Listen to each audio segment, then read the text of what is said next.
I saved my son's girlfriend a plate of food. She started sobbing at the dinner table. My son had been dating Natalie for about 8 months when he asked if she could come to Thanksgiving. He mentioned she didn't have anywhere else to go, and that was all I needed to hear. Natalie was quiet when she arrived, but I figured she was just nervous meeting the whole family at once. My house was chaos that day with about 15 people crammed into every room, kids running everywhere, my brothers arguing about football in the living room, my mom following me around the kitchen critiquing everything I cooked, the usual. I noticed Natalie stayed near the edges of every room, watching but not quite joining in. My son tried to include her, but she kept drifting back to the walls. When I announced dinner was ready, everyone rushed the table like animals. My brothers loaded their plates first, piling food high like they'd never eaten before. Then my dad, then the kids, then everyone else fighting for what was left. By the time the line died down, most of the good stuff was already picked over. I noticed Natalie hadn't gotten in line at all. She was standing in the corner of the kitchen by the refrigerator, watching everyone eat through the doorway. I walked over to her. "Honey, aren't you hungry?" She smiled, but it didn't reach her eyes. "I'll get something in a bit. I don't want to be in the way." "In the way? There's plenty of food. Go make yourself a plate. I'll just wait until everyone else is done." "It's fine, really." Something about the way she said it made my chest tight, like she'd said those exact words 1,000 times before. I went to the oven where I'd been keeping a plate warm under foil. I'd made it earlier without really thinking about why. All the best stuff before anyone touched it. Turkey breast, mashed potatoes with extra gravy, green bean casserole, 2 fresh rolls, a big scoop of my mom's sweet potato pie. I walked back over and handed it to her. "Here, I made this for you." Natalie stared at the plate like I'd handed her something from another planet. "What is this?"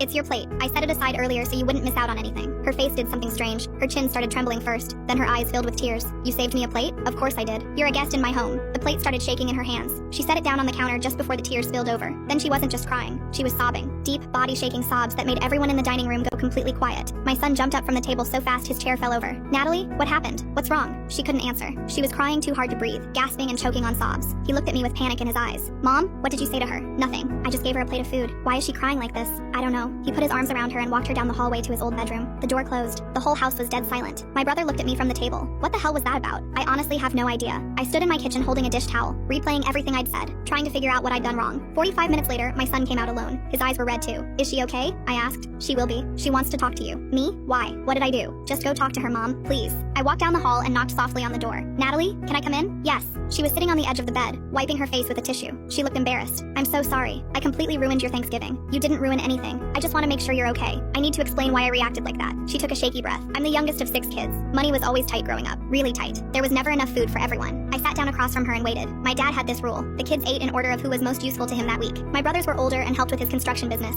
so they always ate first. By the time I got to the table, there was barely anything left. Cold scraps if I was lucky. Her voice cracked. "He used to call me Scraps, because that's all I ever got. Scraps for scraps, he'd say, and my whole family would laugh." I felt my throat tighten. I moved out at 17, and I've been on my own ever since. I don't talk to any of them anymore, but I still can't make myself get in line for food when other people are around. I just wait until everyone's done, and if there's nothing left, I don't eat. She looked at me with tears streaming down her face. No one has ever saved me a plate before. In my entire life, no one has ever made sure I got enough. I crossed the room and hugged her tight. "You're not Scraps. You're Natalie. And as long as you're with my son, there will always be a plate for you at my table." She comes to every holiday now. I always make her plate first.